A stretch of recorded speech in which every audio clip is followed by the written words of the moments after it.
Sorry, give me a moment to absorb the fact that I'm on top of a fire engine on the South Bank.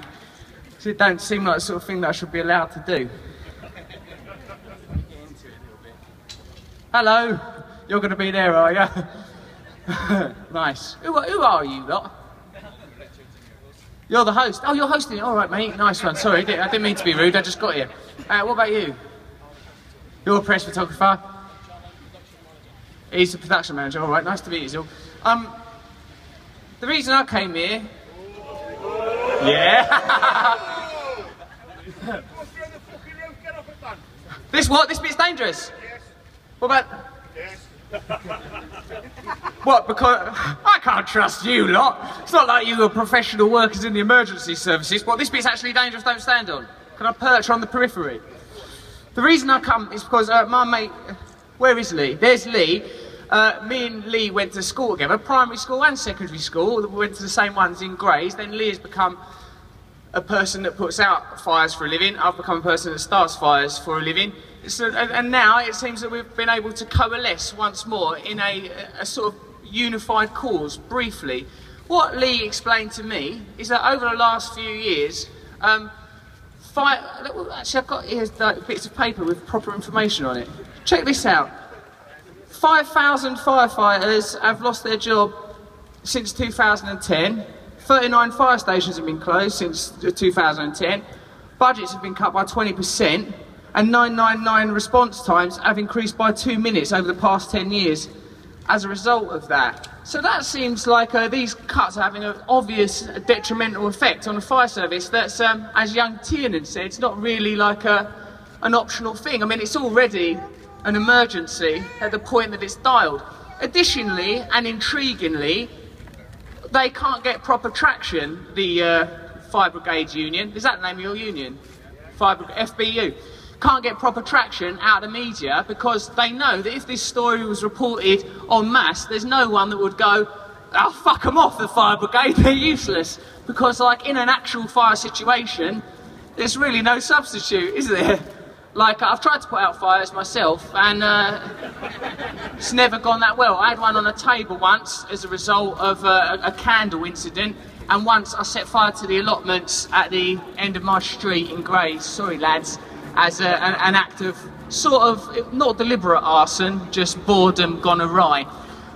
And in both those situations, a fire service is not an optional thing, it's an absolute necessity. It's very interesting, like the way that these arguments are framed lately. When there's things like this, issues like this, which would negatively impact all of us, where no one would question the veracity of the argument that we require a fire service, when no one would question the necessity, the information simply don't reach people. All of the photographers here, what are you, like freelance photographers?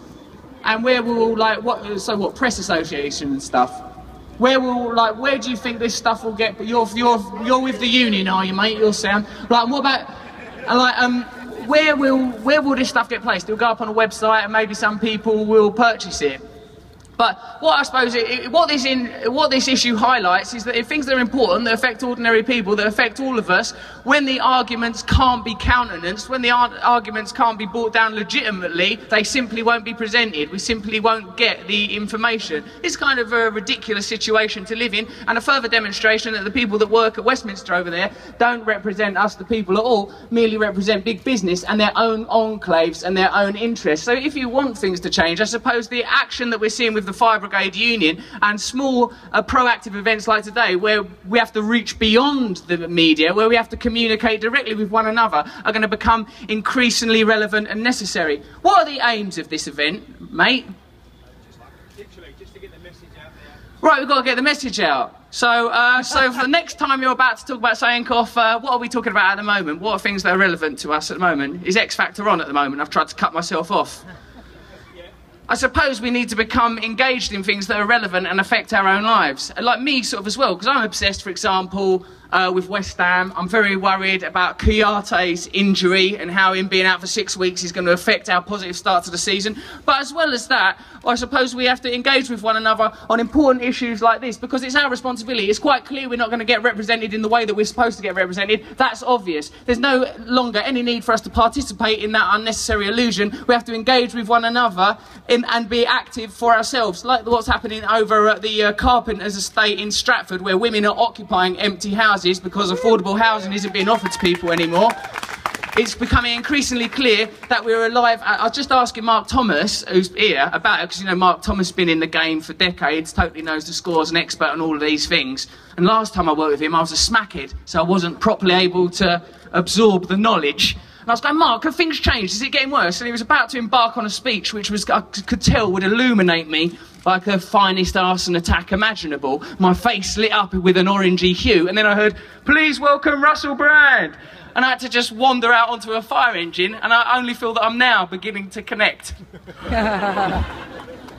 So things are becoming more challenging, but in a way that's a good thing, because what we want is autonomy, what we want is authority, what we want is direct responsibility for our own resources, what we want is to awaken from the illusion, awaken from the spell. We want to be directly involved in our own democracy. We're not apathetic. When I've said things like don't vote, I don't mean don't vote, sit down and have a wank. I mean don't vote, participate actively in your own democracy, because it is our own democracy. Sorry for saying wank in front of that particular blonde baby.